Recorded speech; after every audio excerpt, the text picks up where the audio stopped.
Hello dear student, कल आप लोगों को नॉन ट्रेडिंग कंसर्न के बारे में डिटेल में समझाया था। कल आपको मैंने ये भी बताया था कि नॉन ट्रेडिंग कंसर्न क्या है। शॉर्टली एक बार और बता दूं, ऐसी संस्थाएं जिनका उद्देश्य या एम लाभ कमाने के साथ साथ अपनी सर्विसेज, अपनी सेवाएं देना होता है, वह नॉन ट्रेडिंग कंसर्न या लाभकारी संस्थाएं कहलाते हैं। इस बेस को आगे बढ़ाने से पहले मैं दो शब्दों में आपको दो बातें बता दूं जो इस पूरे चैप्टर का आधार बनेंगे कि नॉन ट्रेडिंग कंसर्न के दो बातों को आपको रिमेंबर रखना है। पहली बात तो ये कि इनके यहाँ जो ट्रांसेक्शन होते हैं वह सारे के सारे कैश ट्रांसेक्शन होते हैं, नगद व्यवहार। और दूसरा टॉपिक इसका बेसिक रहेगा, नो क्रेडिट ट्रांसेक्शन। इनके यहाँ पर किसी भी प्रकार का उधार लेन देन नहीं होता। आज जो टॉपिक अपन चालू करेंगे, जो आज का अपना बेसिक होगा, जो आगे चल के आपको न्यूमेरिकल से, आपके सवालों से जुड़ेगा, वो टॉपिक है रिसिप्ट एंड पेमेंट अकाउंट, यानी कि हिंदी में कहते हैं जैसे प्राप्ति भुगतान खाता।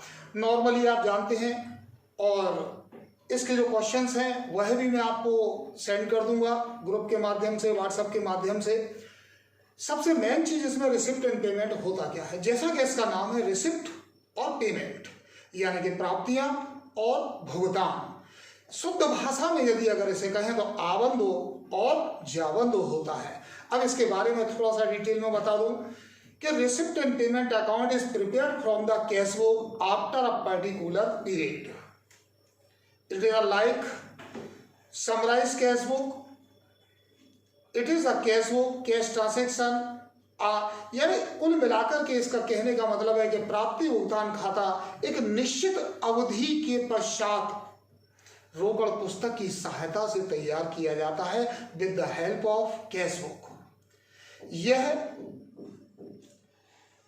नॉन ट्रेडिंग कंसर्न के रिसिप्ट और पेमेंट का एक बेस होता है। इसके डेबिट साइड में सारे के सारे रिसिप्ट यानी कि प्राप्तियां लिखे जाते हैं। इसकी क्रेडिट साइड में सारे के सारे पेमेंट यानी कि भुगतान लिखे जाते हैं। इसके बाद इसी का एक सेकंड पार्ट है कैरेक्टरिस्टिक्स या features of receipt and payment, प्राप्ति भुगतान की विशेषताएं।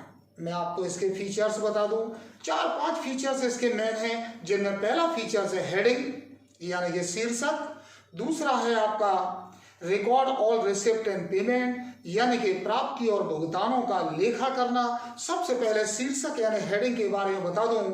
One of the top of the account, the name of organization, receipt and payment account, and the closing date of the year mentioned। सबसे पहले खातों के शीर्षक में संस्था का नाम, यानी जिस संस्था का आप रिसिप्ट एंड पेमेंट बना रहे हैं टॉप पर उसका नाम आएगा।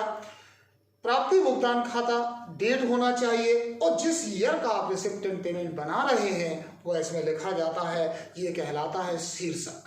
कुछ समय के बाद इसे मैं आपको बोर्ड पर एक्सप्लेन करके भी बताऊंगा। इसके बाद दूसरा टॉपिक आता है record of all receipt and payment. Record of all receipt and payment Hindi में कहते हैं प्राप्ति एवं भुगतानों का लेखा। इसका मतलब receipt of cash are show on the debit side and payment in cash are show in credit side. जितने भी प्राप्तियां होंगी उन्हें डेबिट पक्ष में लिखा जाएगा, जितने भी भुगतान होंगे उन्हें क्रेडिट पक्ष में लिखा जाता है। दो इसके फीचर्स हो गए। फर्स्ट फीचर था हेडिंग, सेकंड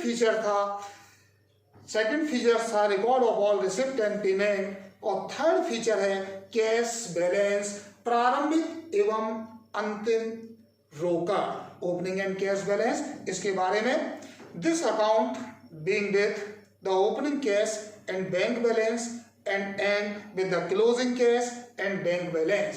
इस खाते के प्रारंभ रोकड़ के प्रारंभिक शेष से और वर्ष के अंत के शेष पर समाप्त होता है। यानी जब रिसिप्ट एंड पेमेंट का निर्माण किया जाता है, इसे बनाया जाता है, तो सबसे पहले इसमें ओपनिंग कैश बैलेंस और बाद में जो बचता है वो क्लोजिंग कैश बैलेंस कहलाता है। बहुत साधारण सी लैंग्वेज में आपको बताऊं, एक व्यापारी या एक कोई व्यक्ति जब सुबह दुकान पर जाता है और अपने जो उसका गल्ला होता है या उसका जो बॉक्स होता है, संदूक होता है, उसे खोलता है और मान लीजिए उसके अंदर 2000 रुपये रखे हुए हैं, वो उसका ओपनिंग बैलेंस है आज का। सारे दिन ट्रांजैक्शन करेगा, कई रिसिप्ट आएंगे, कई पेमेंट जाएंगे, और उसके बाद लास्ट में जो बचेगा वह उसका क्लोजिंग बैलेंस कहलाता है और वही क्लोजिंग बैलेंस फिर नेक्स्ट डे का ओपनिंग बैलेंस बन जाता है। इसी प्रकार नॉन ट्रेडिंग कंसर्न अपने सारे के सारे हिसाब किताब कैश बेसिक पर ही रखते हैं, ये मैंने आपको पहले भी बता दिया। 3 टॉपिक हो गए, हेडिंग हो गया शीर्षक, दूसरा हो गया आपका record of all receipt and payment, तीसरा हो गया आपका कैश बैलेंस यानी कि प्रारंभिक एवं अंतिम शेष, और चौथा टॉपिक है रिकॉर्डिंग ऑफ कैश ट्रांजैक्शन, समस्त नगद लेन देनों का ब्यौरा।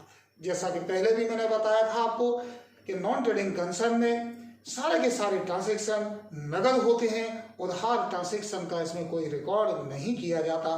4 टॉपिक हो गए, एक बार फिर रिमेंबर कर लें।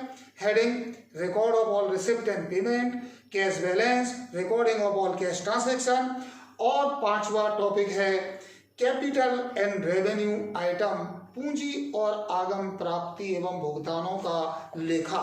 इसके बारे में बता दूं क्योंकि जनरली एमपी बोर्ड 11th के अंदर ये प्रॉब्लम रही है कि कैपिटल एंड रेवेन्यू का पार्ट उनको 11th में नहीं पढ़ने को मिलता है, इसलिए कैपिटल एंड रेवेन्यू का पार्ट जनरली आप लोगों का वीक रह जाता है, जिससे कई आइटम्स पूंजीगत आय, पूंजीगत व्यय, इनके बारे में हमको जानकारी नहीं होती है और यही हमारी वीकनेस आगे चल के दिक्कत हमें देती है। मैं शॉर्टली बताऊंगा, बाकी डिटेल भी बता दूंगा आगे।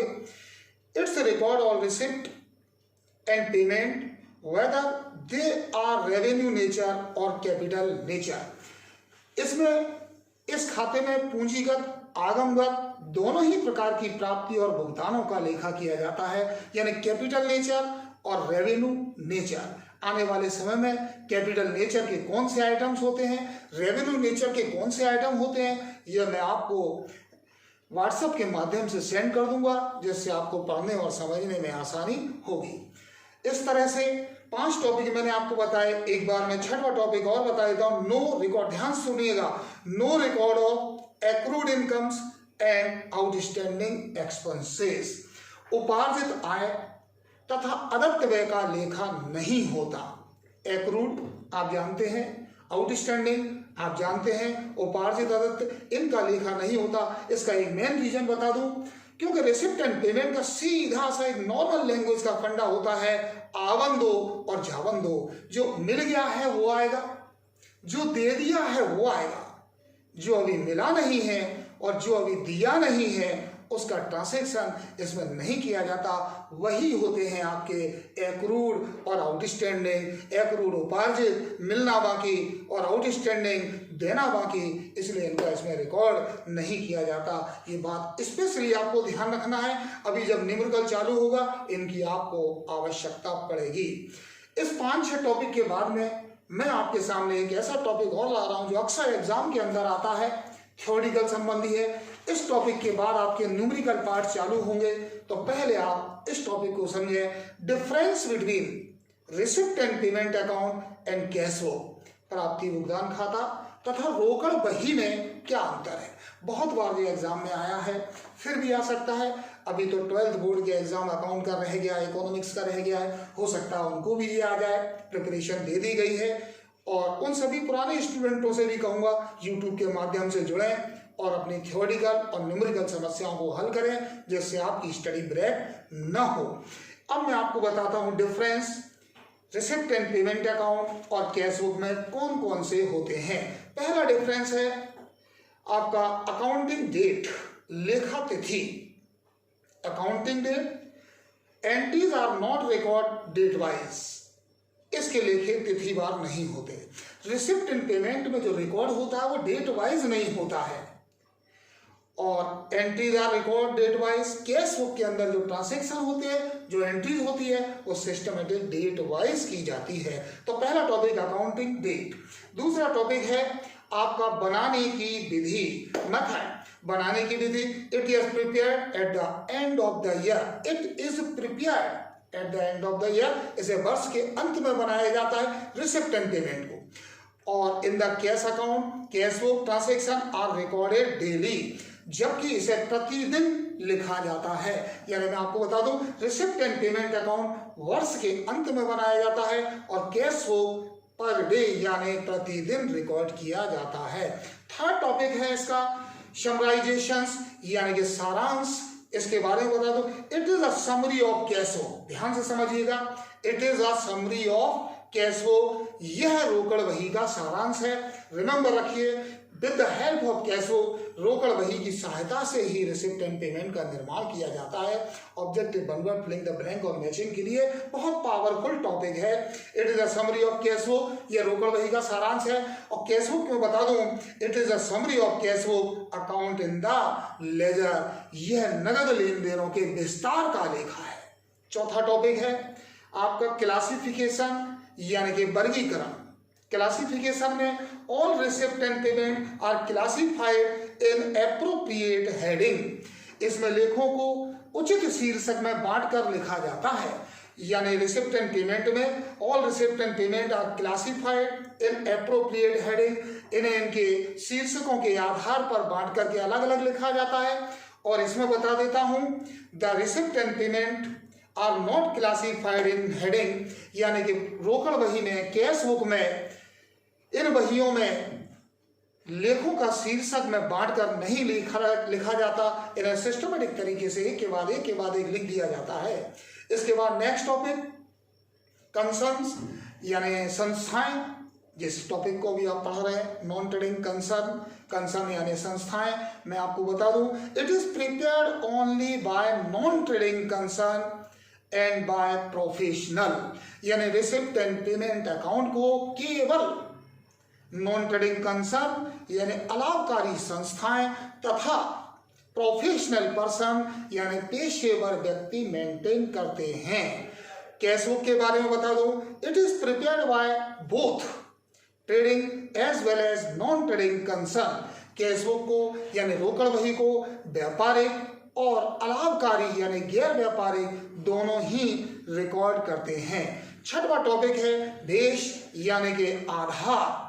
Cash book is the base of preparing this account, यानी कैश बुक बेस है रिसिप्ट एंड पेमेंट का, और it is made on the basic of sources document like voucher, receipt, memo, bills etcetera, यानी यह खाता रोकड़ बही के आधार पर बनाया जाता है, रिसिप्ट एंड पेमेंट रोकड़ बही के आधार पर बनाया जाता है, और यह समय समय पर होने वाली प्राप्ति और भुगतान के आधार पर बनाया जाता है। इस तरह से मैंने आपको 6 टॉपिक इसके डिफरेंसेस के बारे में बताए, जिसमें सबसे पहले अकाउंटिंग डेट लेखांकन की तिथि, नंबर 2 बनाने की विधि यानी कि मेथड, नंबर 3 समराइजेशन यानी कि सारांश, नंबर 4 आपका क्लासिफिकेशन यानी कि वर्गीकरण, और नंबर 5 कंसर्न्स यानी कि आपकी संस्थाएं, और नंबर 6 बेस यानी कि आधार। इस तरह से 6 टॉपिक मैंने आपके सामने रखे। आज से यहां पर रिसिप्ट एंड पेमेंट के न्यूमेरिकल का पार्ट चालू होगा, उसके बारे में मैं आपको नेक्स्ट वीडियो में बताऊंगा। नमस्कार।